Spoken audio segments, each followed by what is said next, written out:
Hi, my name's Nikki, and this is the Maybe Running Will Help podcast.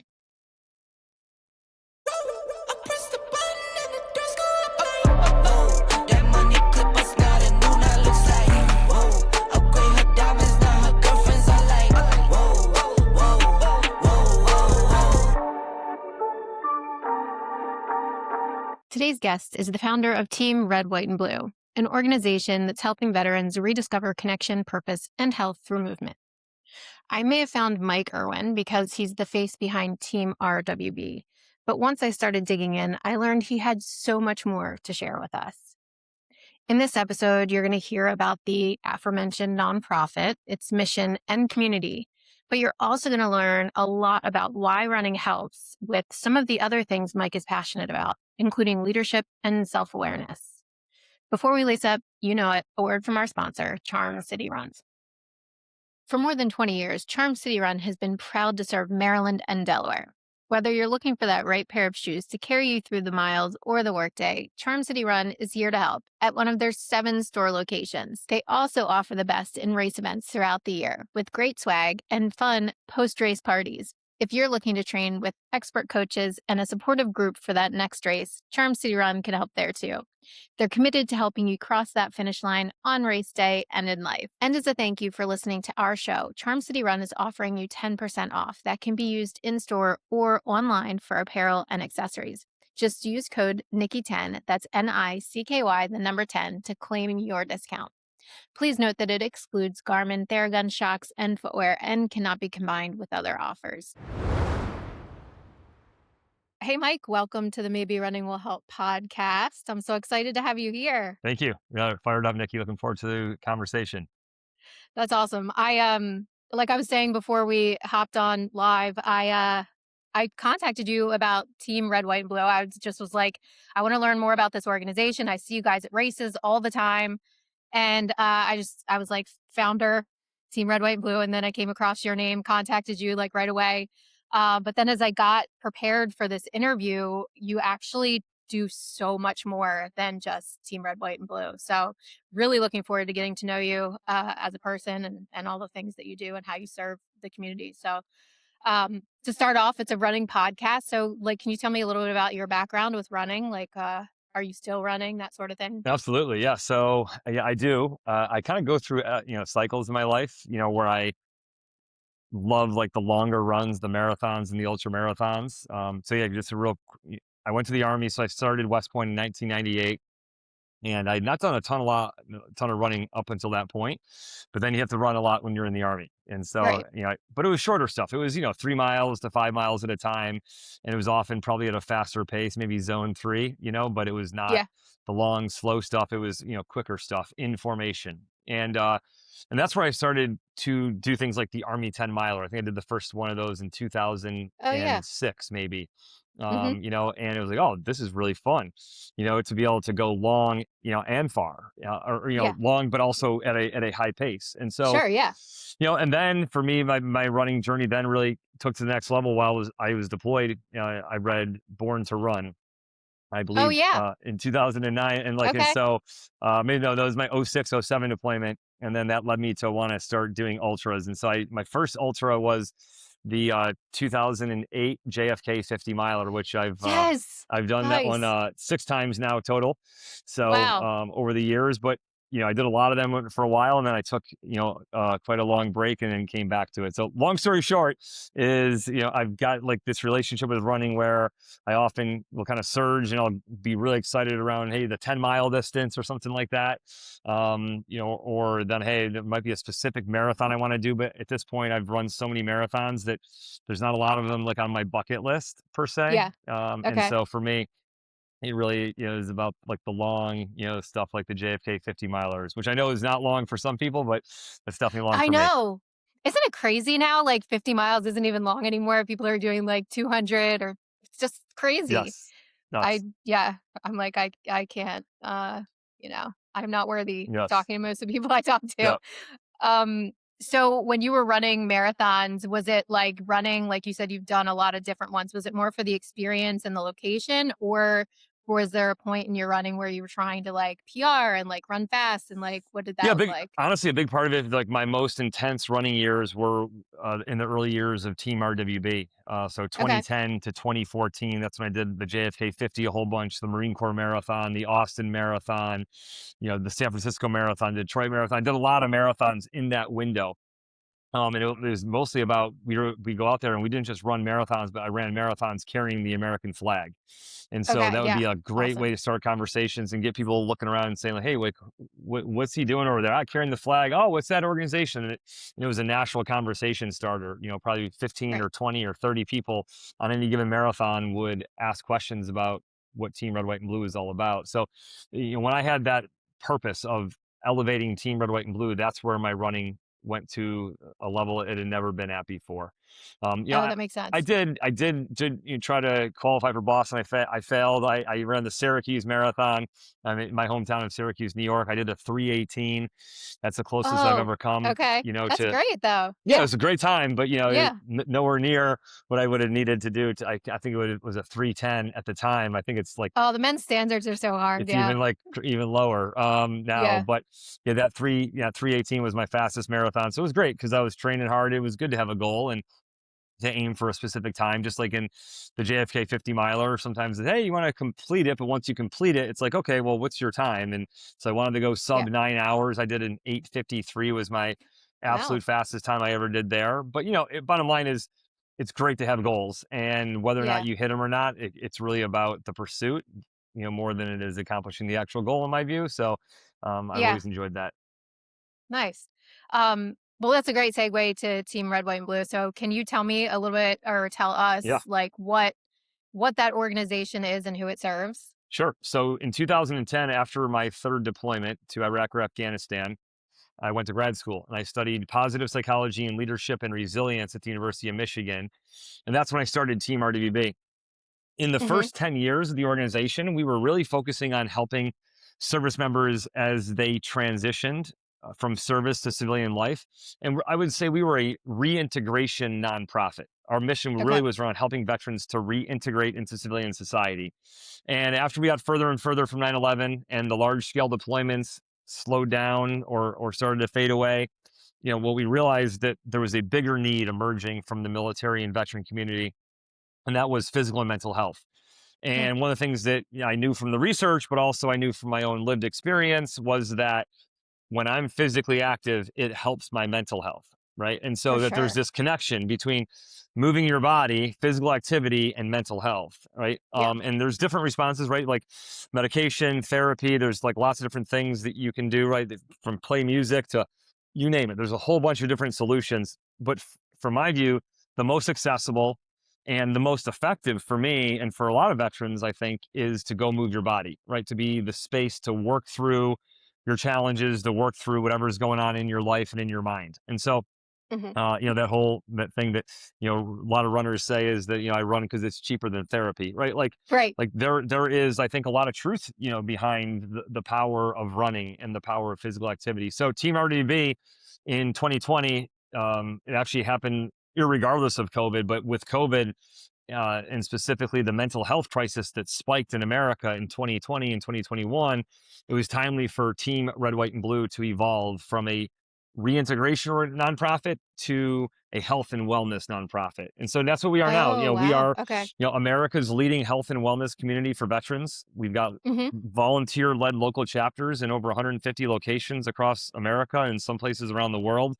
Wow. We challenge and we empower veterans to stay physically active, to eat healthier, to prioritize sleep and recovery, and all those kinds of things. And so we do a lot of that, as a nonprofit that is dedicated to helping veterans, achieve, health and success and joy and fulfillment when they take off the uniform. Because when you're in the military, you've got a very clear purpose. You've got people in your life who are Yeah. checking in on you and all those kinds of things. And Right. that can go away when you retire or when you leave the military. And so we try to help veterans make sure that doesn't happen. Would you say that lack of purpose after, service is the biggest challenge, or what is the biggest challenge for veterans? Definitely a big one. It's Yeah. different for different folks.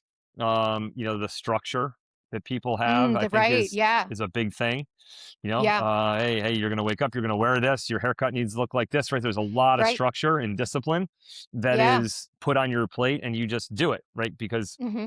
frankly, the cost of not doing it is too great, right? You get yelled at, you get in trouble, and all that, and you're like, all right, I'm just going to do what I'm supposed to do, right? Yeah. So some of that is the structure, but then for sure, I think the biggest thing is the purpose, the Yeah. camaraderie that you have with The people, camaraderie. Yeah. serving to your left and your right, that you're a part of a community, but having that purpose and knowing that that you matter and what you do matters, to other Yeah. people and to the country, all of Yeah. that And stuff. that physical activity, right, kind of incorporates all that stuff, right? You get the camaraderie, you kind of get that like discipline with that. And then if you have a big goal that kind of maybe takes care of the purpose a little bit.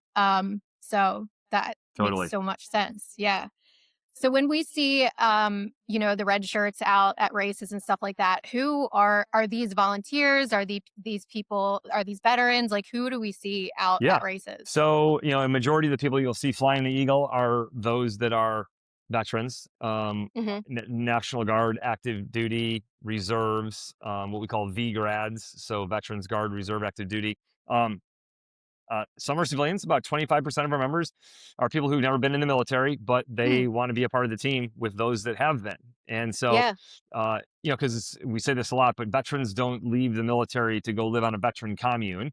They, Right. right, they go out there and they live amongst, people who don't know what they did in the military. And so being a part of the team as a civilian or someone who has not served in the military gives you a chance to be able to connect with and to better understand service, but also to be Yeah. able to connect with, because you see that shirt and you see, hey, yeah, I'm part of RDB, right? Like it's such a Yeah, natural conversation starter, and it gives you a exactly. chance to be a part of the team alongside servicemen and women. And so it's a great win-win opportunity for people, whether you've been in the military or not. And so you just never know. That's the reality. Sometimes you've got some people that you see flying the Eagle, that shirt, and they've never served in the Yeah, military. And we think that's great because ultimately it's about building a community, and supporting people, especially supporting those that have served. awesome.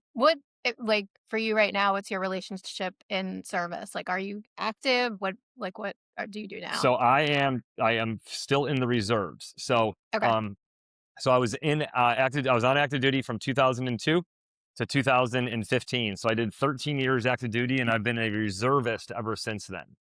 And gotcha. so, reserves can look very different depending on your job and depending on what unit you're a part of. But I'm still assigned to the U.S. Military Academy at West Point, so I do my time in Hmm. consolidated pieces, and I do a lot of my other work, like a lot of people today in the world, remotely. So I Yeah. pipe in, and I do things by Zoom or by Teams, things like that. Hmm.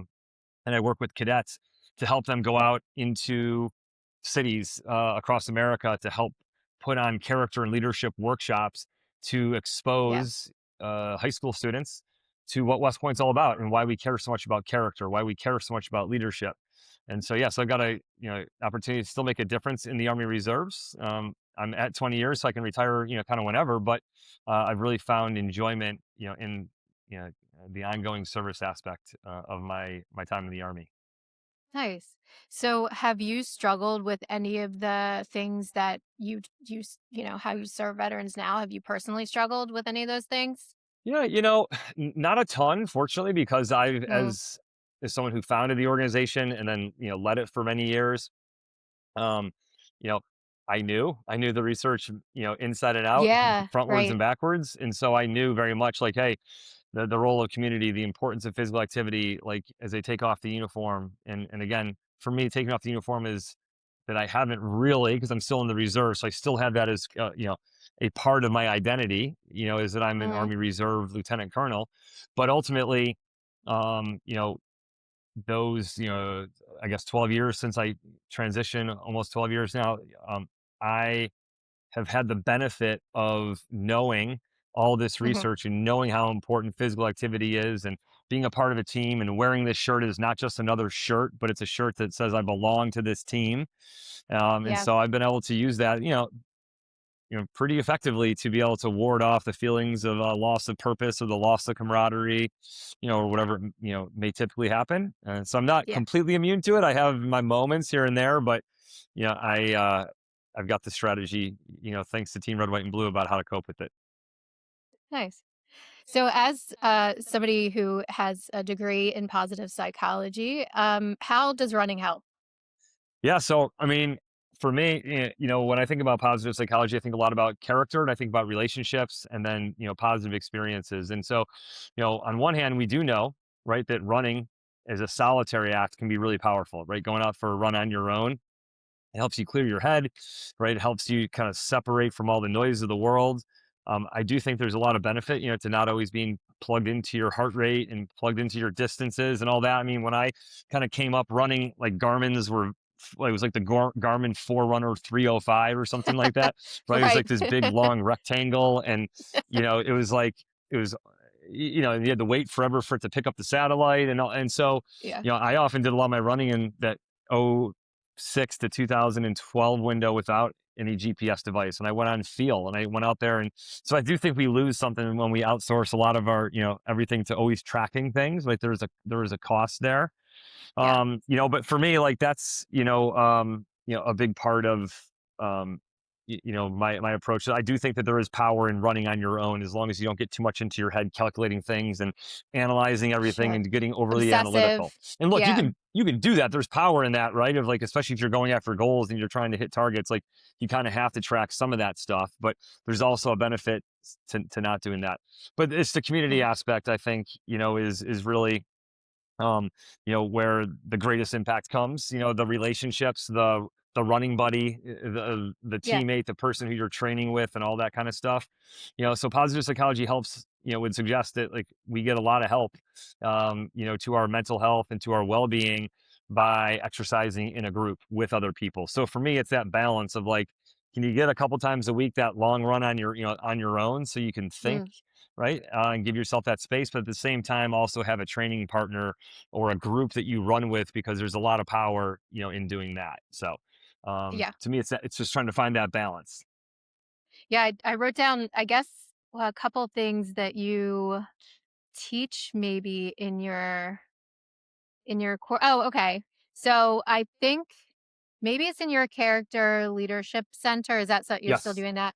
Um, you talk about solitude, you talk about relationships, which you just talked about, and then you also talk about self-awareness. Hmm.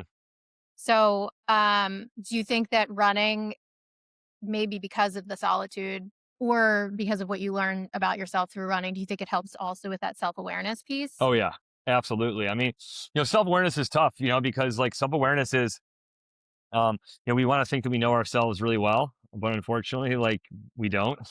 Yeah. It's a process. There is no finish line. Just because you might have really good self awareness of yourself this week, things can change. Mm, The world changes. We change, right? And so, there's just, I think, that awareness that self-awareness is not, like, oh hey, like a degree, like, hey, I got my degree and it's never changing, you can't ever take that away from me. right. Self-awareness, can I be passed. exactly, self-awareness can Yeah. be elusive, Mm, and even if you have it, doesn't mean you have it, for forever or for a long enough period. So, I do think that self awareness is developed through reflection and through spending time alone with your own thoughts and in your mind. I think that's super important, to be yeah. able to spend time doing that, and reflecting and analyzing. Hey, why did I get so frustrated by that? Or why was that such a challenge for me? Or why was that so much fun? Like, um, that's, often takes a lot of work, and we want hacks and quick fixes in the world today, and I think self-awareness is a journey and it requires Mhm. quite a bit of time. And to me, that's, I think you get that through that solitude and through those moments like on your own, with yourself. Yeah, do you think self-awareness is like, I know it's kind of a discovery, but is it also like, you can seek it in terms of like doing hard things to realize that you're like stronger than you think? Or, is it something that you can also kind of like try to prove in some Yeah. ways? Yeah, I mean, I think so. I think that, um yeah, I mean, just in terms of like more broadly the topic of why is self-awareness, I think, so difficult to achieve. I don't think it always used to be that way, right? I think that Oh. the world today, with Mm, all the inputs and all the noise and all the data and all, it just, I think that's where the self awareness has become so challenging, is in the world today. I think mm, it's never, I'm not gonna say it's always been easy, but prior to cell phones and all the interruptions of the world, Um, an overwhelming majority of people had hours and hours per day, like it or not, quiet with their own thoughts in their own head, you know? Yeah. And so I think, it gives you those 5-minute windows or 10-minute windows when you're walking somewhere or driving somewhere where you can think about something and go, huh, why am I seeming to dread my run today, right? Or my dread my Yeah. right? Because there's sometimes like when I look forward to my run, sometimes I'm like, you know, like Right. Mhm. and it's like, oh, okay, well, I'm a colder weather runner, so like when it gets start getting hot out, if I'm not running in the dark, I tend to not enjoy it very much because I just get so hot and so Mhm. overheated, right? So to me, like self awareness is something that is like you don't need a guidebook on how to do it. You need the space and you need the time. And in the Mm. world today, we just don't have a lot of that. Yeah. Due to technology. Is that something that you coach or teach through both the Character Leadership Center and you have with kids? Don't you have another Yes. nonprofit where you work with high school? Maybe is it high school Yes. kids? Yeah, the positivity product. Yeah. K to Yeah. 12. Yeah. Where we're taking, the 24 character strengths of positive psychology and through their teachers, helping them to have a deeper understanding and appreciation for things like integrity, humility, enthusiasm, creativity, curiosity, bravery, right? And so not Hmm. just so that they can see those attributes in themselves, but so they can recognize them in other people, right? Oh no. And so Yeah. part of developing self awareness is having the language and the knowledge to be able to understand yourself, right? Hmm. And I say this frequently, but self awareness is great, but it's Mm. only half the equation, right? The other Mm. half the equation is how well do you understand other people?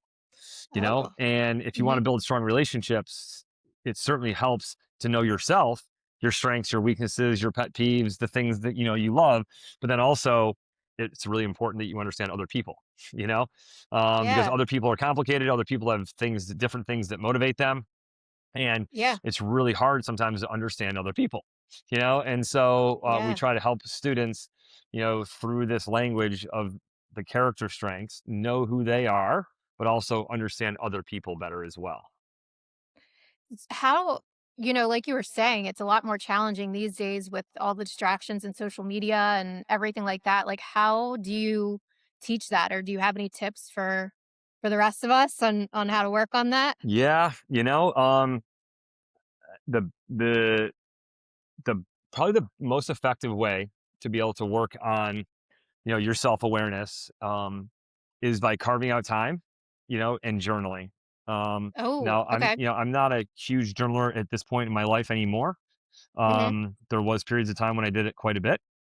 Mhm. It certainly helps to have like a forcing function, something like a journal like that, where you spend time kind of putting down thoughts on paper because it helps empty your mind, right? So when your mind is cluttered, you want to empty your mind. And one of the ways you do that is by talking to someone. This is why people might go to therapy or, right, talk to someone about what's bothering them or what's on their mind.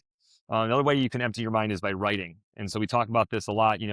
President Abraham Lincoln did this, General Eisenhower did this. We read about them in Lead Yourself First. And they did this quite frequently, right? It was cathartic for them to be able to get their thoughts out of their mind and down on paper.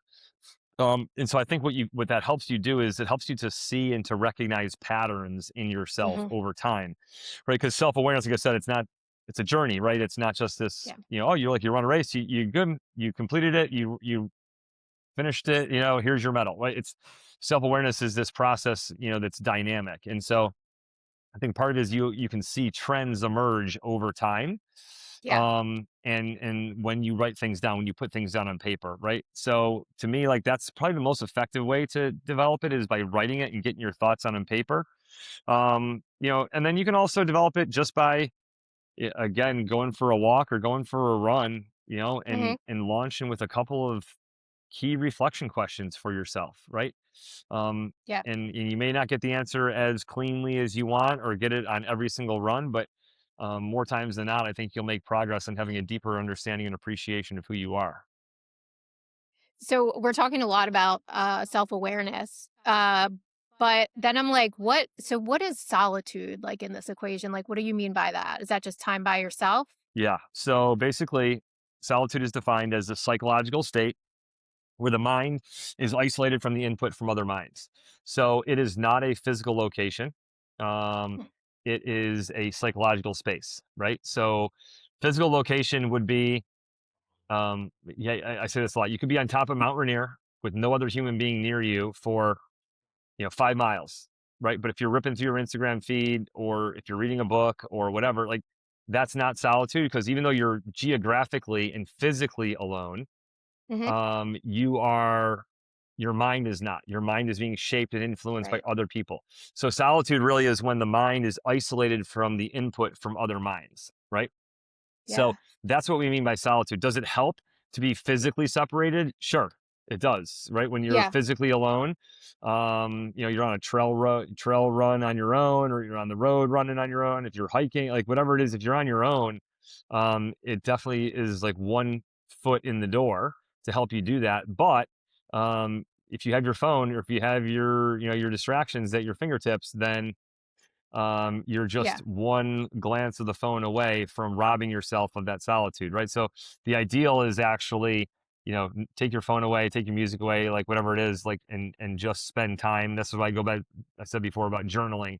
Journaling can be powerful because you're sitting there at your desk, at your table, like, and you're putting your thoughts down on paper, but it's not anyone else's thoughts that are influencing what you put down there other than your own. That's such a helpful, like, definition.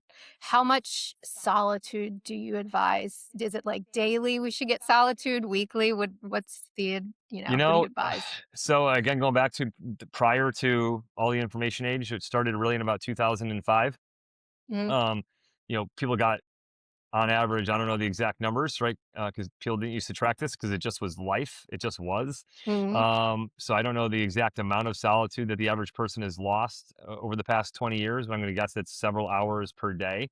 Yeah. And so, I think about solitude in a couple ways. I think about the targets of opportunity that might emerge throughout the given day. So you might have Oh, chances when you're on the elevator or at the red light. You see people often on the red light, in the car, and they're waiting there for 2 minutes. They know they've got 2 minutes until the light goes green, so they pull up their phone and they're right. checking their email or they're checking social media or whatever. So there are these targets of opportunity that exist throughout the given day that you can find solitude. That's like the micro amounts of solitude. Then Yeah. there's like the bigger stuff, right? So big solitude would be that 1 hour or that 2 hour run, right? Where you know the route, so you don't need the trek. Like you're not going anyplace dangerous. You don't even need your phone. You literally just go run, Yeah. with nothing and just listening to the sound of your feet hitting the pavement or the trails. Or even if you go with a running buddy, you can go with someone else and you can still achieve solitude. And you can say, hey, we're going to chat for the first 10 minutes and then we're going to go into single file and I'm going to lead and pull for 10 minutes. Then you lead and pull, right? And so you can still get some of that solitude even when you're running with somebody else. But I Right. think absolutely it should be a part of every day. I live on a farm, so I do, a lot of my solitude on the tractor or on the lawnmower or when Oh, walking okay. food to the animals or bringing Mhm. water and all that kind of stuff that I do is a big way that I, get my own solitude. And I think it definitely helps to get solitude by being outdoors in Mhm. nature. There's a Mhm. tremendous amount of, I think, value that comes from that as well. But bottom line is, yeah, I think you want it every day, especially if you're introverted, you need it every day. People who are more extroverted like myself, I don't crave or need solitude as much perhaps as other people. But I do think that a lot of people have underestimated just how much they need it in their life. I love the idea of those, like, little moments where you can catch solitude. I mean, the car is a big one for me that I've really been trying, and I didn't think of it in terms of solitude, I was just thinking of it in terms of, like, you need to disconnect from your phone, Yes, but, like, the car, even, like, not turning on the radio or a podcast or anything, like the car is such a good opportunity for something like that. So I totally, love that idea. Or like making little rules about like if you're walking, like don't be on your because that's like a thing. Like people like will walk and they'll have their phone out. Like just like any opportunity that you have where you don't need to be looking at your phone or you're like, this probably isn't the best time to be like looking at my phone. Like I said, like walking or something like that. Like just an opportunity to, do that. So I totally, love that. Yeah. totally. Um so because I was like finding out so much about you as I was looking into you, I wrote down a bunch of questions and I was like, this it'll just be fun because I know I'm gonna get sidetracked anyway, just to kind of like pick questions out that I wrote down. So is that okay with you Sure. if we do like this little game of like, Yeah. you know? All right, cool. let's see. Who are the volunteers for Team RWB? So we talked about that a little bit, right? But can you or any other any more information about like who the volunteers are and who supports this Yeah. So mission? the big thing for us at RDV is that, we view veterans, as assets. And so while we are a nonprofit, we don't tend to think of ourselves as like a charity in that way, right? A lot of nonprofits raise money specifically for people, who are deeply in need. Like in our view is like we think that veterans a lot of times what they need is just they need that connection. They need that accountability from a buddy. Mm, And so like when we think of ourselves, we don't really think of ourselves necessarily as having volunteers. We see okay. ourselves as having members. Right? And anyone who joins, whether they're active duty, they're a veteran, or they're a civilian who's never served in the military, they're all a member of the team. But to be a volunteer is to be anyone within the organization that steps up and reaches out to someone else, right? Especially a Mm. veteran, to help them out, especially when they're going through challenging times, or might need that support. So anybody who steps forward as a member of the organization would be what I would kind of view as a volunteer. So great. Okay. So that's something I was thinking as I was looking into the organization too. So you don't necessarily help veterans like by giving them money for something. It's more Correct. like an experience Correct. of being with. So can you talk a little bit about that, like what the services are that you provide? Yeah, absolutely. So, we've got 5 different programs that we provide. The biggest one I think is the in real life chapters. We call that ground ops, but those are like the volunteer led chapters all across the country. Where we've got I think over 18,000 different events that we put on in a given year for 18,000 opportunities for veterans to come on out and to be a part of a local run, right? Or a CrossFit Hmm. workout or whatever it might be. And so that's a big part of it, for us is those ground ops. But we also, do various things. We've got health and wellness scholarships, where we help veterans, to get certified in health and wellness coaching.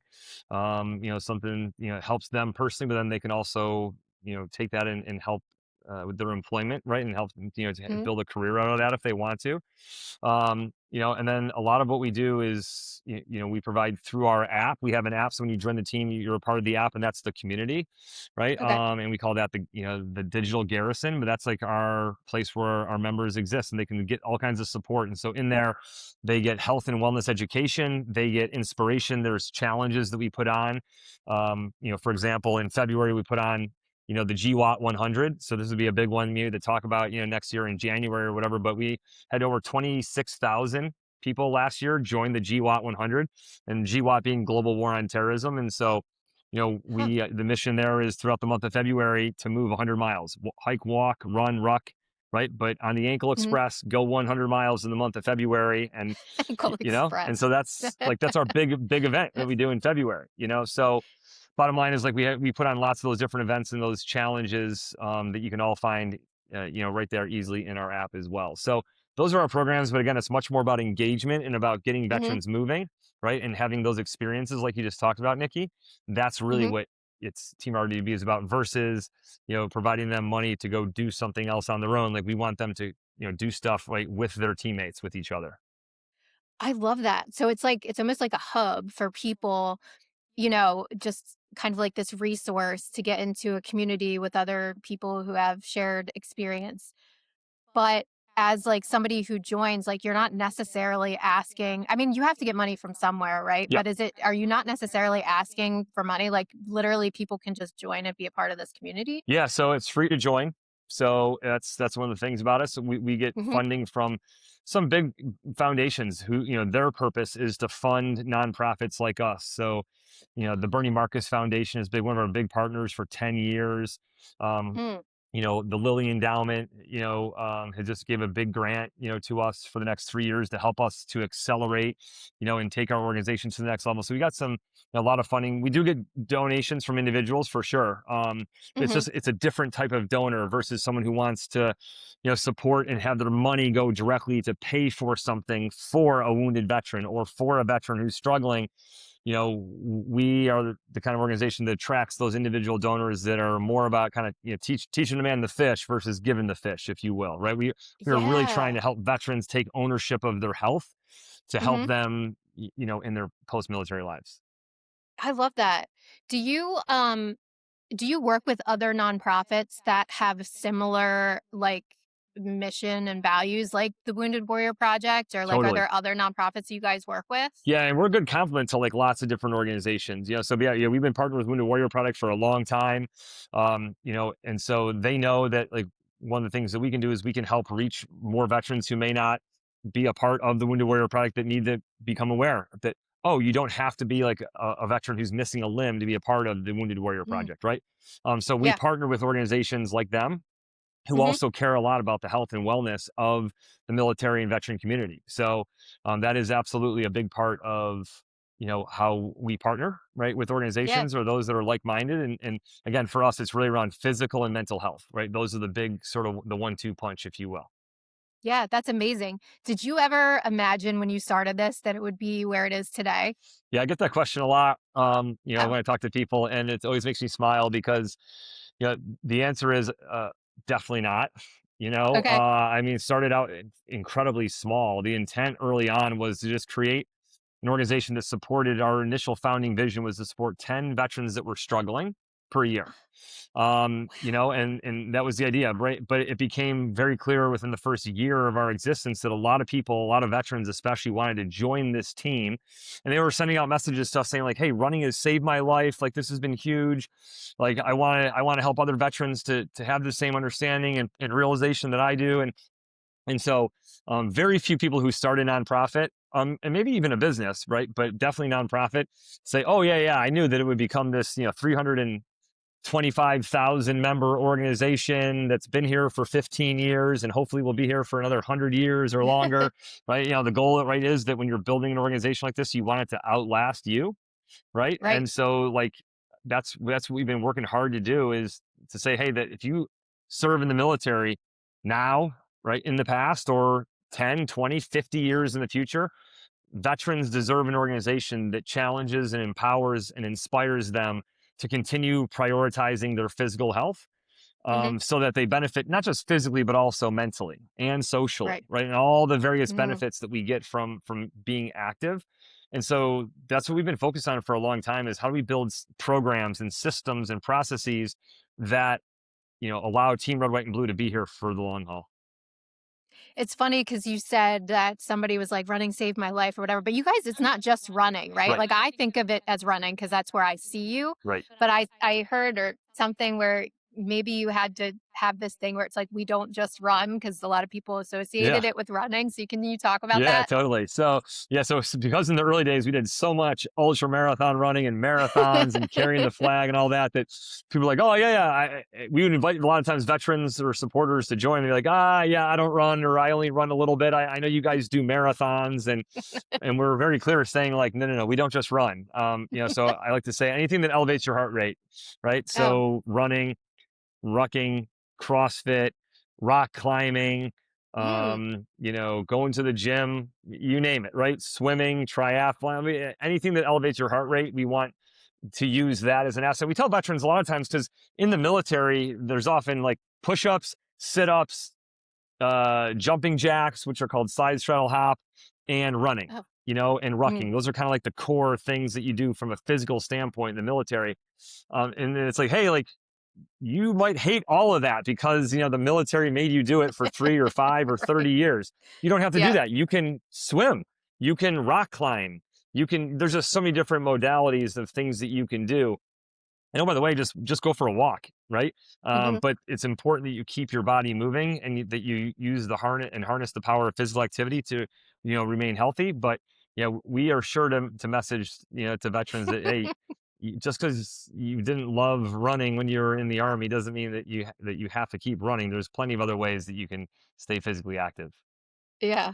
What age, I mean, I'm sure that your services are for all ages, but what ages do you feel like are drawn to this community? So in our early days in 2010 to 2015, a lot of it was those service members who had just transitioned, right? So we had a lot of 26 to 35-year-olds, right, who were going through the transition struggle and the reintegration struggle in their life.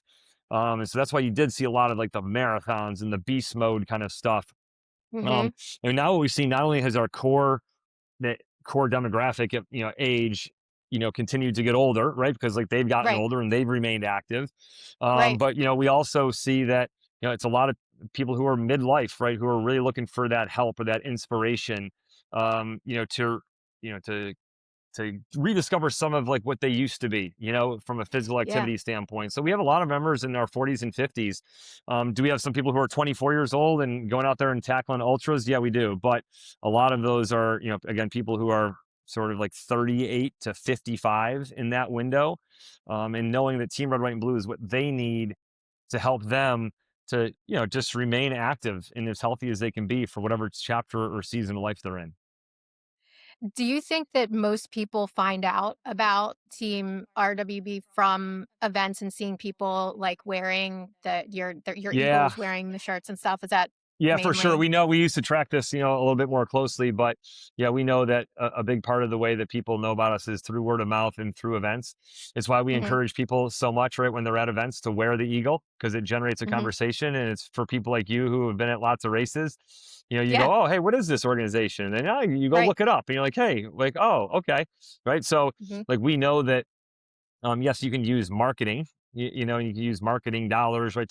But that's not what we want to do, especially as a nonprofit. We want to maximize our impact on programming, and so we love the word of mouth because it's essentially, I don't want to say free, right? But it doesn't Hmm. cost us money to market or to advertise who we are, and people find out about us just through word of mouth. And oh, by the way, most people who find out about us through word of mouth are more likely to engage. Right. Right? Than someone who's like, oh, I saw an ad for that organization. I kind of don't, Yeah. I know what they do. I like what they do, but that's really it. It's a more, I think, effective way of driving recruitment and engagement. Yeah, because you're seeing people that are doing the things that you're doing and you're like, they're just like me and they're supporting this thing. What is this? Yeah, So that makes a ton of totally. sense. Yeah. Um, all right, we can probably have time for a few more here. Every time I ask a question, I have like a million Yeah. more. So let's see. What is the Character Leadership Center? Yeah. So starting in mentioned before, I was in grad school. So in 2010, when I was a student in the PhD program at the University of Michigan, I studied positive psychology and leadership. Well, that's where I also started working on my first book called Lead Yourself First. But I also started working on the seeds of what would become, and I had no idea at the time that would become my second book. It was called Leadership is a Relationship. And so that's kind of like my 1-2 punch as I think about how do you take something as complicated as leadership and how do you teach it, whether you're teaching it to high school students or Hmm. college athletes or people working in the Permian River Basin, out in New Mexico for ExxonMobil, or whether you're working with executives, right? Like wherever it is. And so I engage with such a wide array, a big variance of people from an age and experience standpoint. And so for me, a lot of it is really about, okay, how do you simplify something, that is as complicated as leadership? And so that's kind of the 1-2 punch, right? Like you've got to lead Hmm. yourself first. You got to make sure you make time to reflect, analyze, think, focus, and make decisions. And Hmm. then you also have to prioritize your relationships with people. And doing those two things is how we can be, effective leaders, right? If we want to keep it, as simple as possible. So that's just the name of, my company that I do leadership work under that umbrella. It's about character, it's about leadership, it's about relationships. And again, I work with so many different folks. I work with the University of Maryland. I work with Oh, the baseball team there, men's lacrosse team there. I work with NC State up in Raleigh, a lot of the teams up there. And it's just such a joy to work with these young men and young women, right, who are 20, 21 years old and helping them to have a foundational understanding of what leadership is. Because when I was their age, I was going through West Point. I had a 47-month experience where I had 4 years to learn slowly, right, what leadership yeah. is before being really put into like a leadership position out in the Army. If some of these folks are now like the captain of their team at age 20 or 21, and like I get to work with them and help them have a deeper understanding and appreciation for what does it mean to lead. So yeah, that's what the Character and Leadership Center is all about. What are the main skills you're teaching for people to be good leaders? Yeah, so it starts a lot we talked about earlier on, the self-awareness piece, right? Okay. So there's Hmm. no doubt that's a big piece is how do you help them, because you can't give them self-awareness, but how do you inspire them to prioritize self-awareness and to lead themselves first, to lead by example. Okay. Then a lot of it really is then it's just human skills. It's relationship skills. Like, bottom line, relationships are hard. humans are complicated. Yeah. And when you think about it, especially if you're like a 20-year-old, like you might be leading someone who's like your exact age or maybe even a year older than you, right? When you think about it. So leadership has very different flavors based upon, hey, is there a hierarchy here where you're now the manager and like, and how do you lead, your direct reports versus how do you lead if you're on the leadership council on a team, but you're basically the same age as everyone else, right? Like, Right. so there's just like lots of different factors and dynamics at play. Um, and so a lot of it really is those human skills of like listening, asking good questions, conflict resolution. How do you deal with, feedback in a constructive way? So all those skills that are fundamentally, what make us human are fundamentally what make us good leaders. So So, this started back, you were saying, how long ago? 2010, or how far yeah, the back were you books, yeah, saying? in grad school So, started in so 2010. 2010. So Yep. how has like teaching this changed? It had to have changed in that time because, like the phones and all that stuff. So is what Yeah. you're teaching now different than what you were teaching then? Yeah, a lot of honesty, and what I saw back then was I kind of started to see around the corner the effects of phones and technology and all that. Actually, both books, whether it's Solitude or Relationships, both of them are sort of under attack because of technology and how ubiquitous it's become, right? And so not a lot has necessarily changed because I, as early as 2012, 2013, could see the negative effect that our distraction obsessed culture, um now following us around in our pockets and following us around everywhere, right, was Hmm. having on leadership. And so yeah, like in that regard, I would say that not a lot has changed in terms of how I've talked about it because I wrote both of those books under the premise and under the idea that things were changing, you know um Okay. Yeah. and they have, right, just continued to change and continue to accelerate in that regard. Yeah.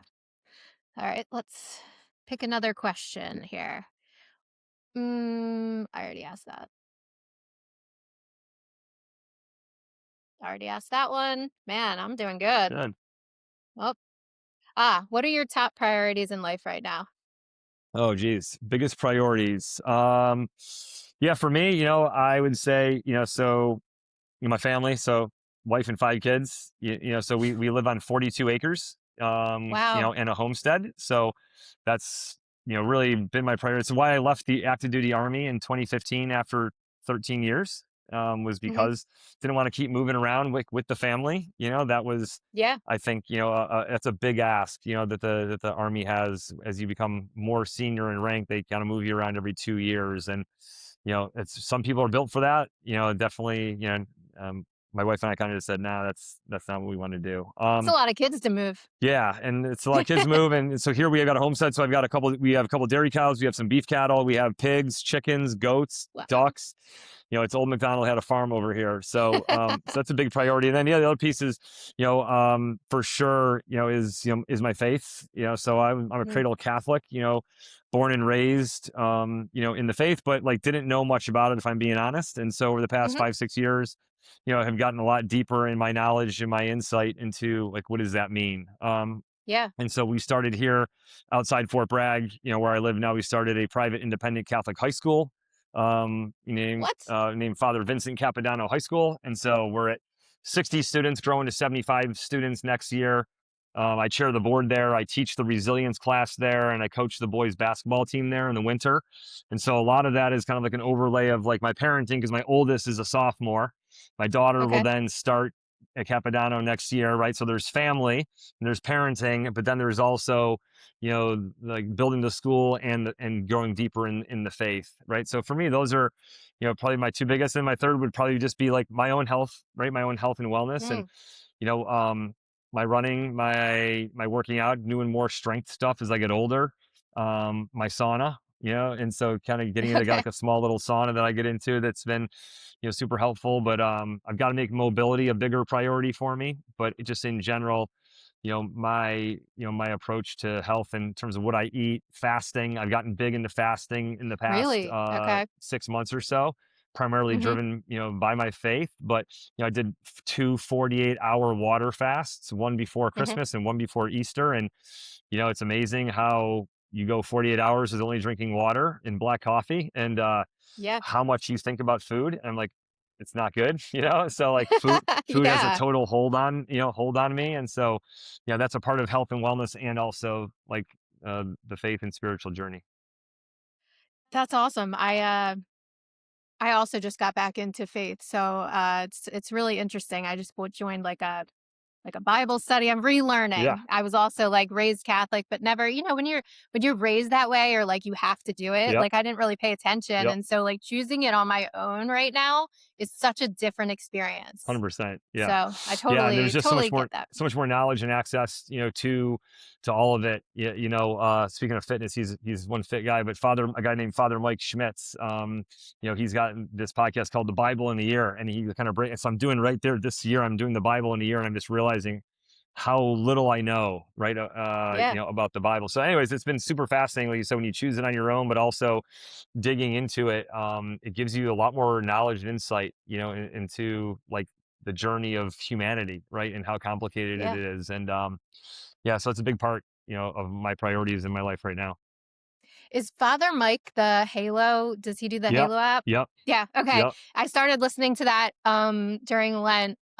So Yeah. yeah. Yeah. Okay. He's So fantastic. And his yeah. brother actually was a special forces guy here at Fort Bragg for a lot of years. And like he's super big fitness guy himself, big CrossFitter, and all that. Wow. So I love that. It's so funny the church that I go to now, the community that I like practice faith with. There's so many people that are into like fitness and like I don't know, it just doesn't look like what I remember yeah. it looking like and there's just so much diversity and I'm like this is actually I don't know. I know it's not that's not what the conversation is about, but Yep. I'm like really that's where I am right now too and I think for a long time like you can like I'm like no wonder I felt so lost like you just feel like you have so much more direction when you like yeah, I don't know for Yeah. me that's really been the biggest thing is that direction that I feel like I have now Totally. Yeah. so It helps make a lot more things make sense when you work on exactly that. So yeah yeah um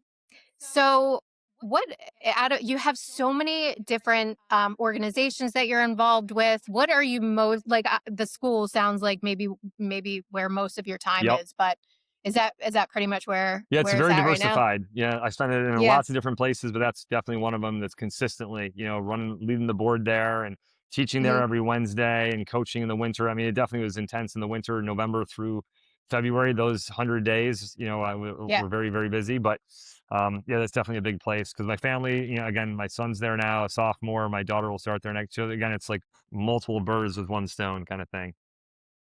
and like finally what do your running goals look like do you have anything on the calendar are you looking to Yeah, do anything this fall late 2024, my goal was the JFK 50. I had not done it in a decade, and so I did the JFK 50.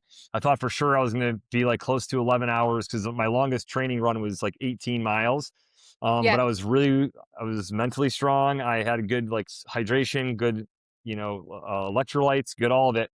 And I yeah actually, like halfway through, I'm like, I think I might be able to go sub 10 hours and be in the single digits. And so I kind of just hammered down for like the last 5 hours, and I did it. And what I you hammered down for 5 hours well, yeah, I mean, it's a long time to hammer as down much as you can consider it hammering down, right? But yeah it yeah sure felt like it. Every step yeah hurt, and so I did. I came in at like 9 hours in like 55 minutes or something like that. And I kind of said like, hey, that's my swan song. There's no way like I'm gonna go beating that yeah ever again yeah under 10 hours. But and then I did the Twin Cities Marathon this year. That was actually our Team RWB's oh 15-year birthday celebration. And that's where I handed over the executive director reins to Mike Sullivan, another big marathoner and big runner. He might be someone yeah that I've heard him you might yeah want to have on your podcast. He's doing like, I think he's doing something like 20 or 25 marathons this year. yep He's down in Hilton Head, South Carolina, but he's our executive director now and fantastic leader, but former Green Beret, and has done lots of ultras and lots of marathons. But all that to say is like I had a lot of running goals in 2024 and 2025. So this year my goals are kind of more centered around strength. At Team RDB we call Okay. it the BFG, the big fitness goal. And so the Hmm. big fitness goal is, for me, is really centered around strength. And so I just Okay. get in where I fit in on runs. When I have opportunities, I kind of go out there and I'll do a 5K or a 10K or go out for a run with people. Sully and I ran on the beach in Hilton Head, a month ago when I was down there. So less about goals for running this Yeah. year and more about, probably again in the future. But for right now, I'm just, wanting to make sure that I keep my edge so that when I can go for a 5 or 6 mile run at a pretty good clip, that's my goal. So, Yeah. I get it. If anybody wants to get involved, where should they follow you? yep. Let Yeah. us know. So, Where yeah, should we look? teamrwb.org, or you can go to the App Hmm. Store and type in Team RWB for Team Red, White, and Blue. And you can download the app, join the team. You can discover events locally that are going on in person, and you can then see all the virtual challenges that we have and see the virtual community that you're a part of. So, easiest thing to do is go to the App Store, download the app, join the team, and then Hmm. participate, as it makes sense for you. Amazing. All right. Well, I appreciate your time. You're a busy guy. So I, feel honored that you spent this time with me and wish you the best of luck this year with your strength Yeah. goals. Well, thank you. I appreciate it, Nikki. Is outstanding conversation. Flew by, and Yeah. appreciate the chance to talk about Team Red, White, and Blue and everything else. Yep. All right, Mike. All right. Talk to you later. Thanks. Bye. Thanks to Mike for sharing his story with us. And thank you for listening. Please remember to rate and review this show wherever you stream content. It helps us reach more people who need our community. Until next time, keep running, keep inspiring, and keep sharing how maybe running will help. Have a great run, everybody. I press the button and the doors go up. Whoa, that money clip us now, the new now looks like. Whoa, upgrade her diamonds, now her girlfriends are like. Whoa, whoa, whoa, whoa, whoa. I hit record a drop, you can't ignore it. I'm transforming now these cars and planes, I'm always boarding. Just out touring down in Charlotte like I play for Hornets. When I'm performing, never boring, now you can't afford it. Champagne Perrier, Finnish friends on my face. Looking like I'm from the deep. These no Cartiers. Pockets deep, deep, deep, bro. I can make it in my seat, bro. Do you, I'm doing me, bro. Making noise, use a beat, bro. Whoa, I press the button and the doors go up like. Whoa, that money clip us now, the new now looks like. Whoa, upgrade her diamonds, now her girlfriends are like. Whoa, whoa, whoa, whoa, whoa. Neighborhood on the scene, neighborhood on the strip. Neighborhood be the name, neighborhood no crib. Neighborhood that's me, neighborhood that's Nick. Neighborhood do the dance, neighborhood do the deal. Okay, thought I'd never make it like no way. I'm the real deal, no role play. My days off, that's no days. No, I hustle hard, young rose. E be the shooter, that's cold case. Those on the deals, that's brose. Got no pay, yo, no say. Okay, this the news, tell 'em read it. Been the one since the fetus. Don't sleep on me, Tempur-Pedic. That's a no, no, no. Spending dope for no reason. Got a ball head, Mr. Cleaner. Heard the big bags overseas, then we gon' go, go, go.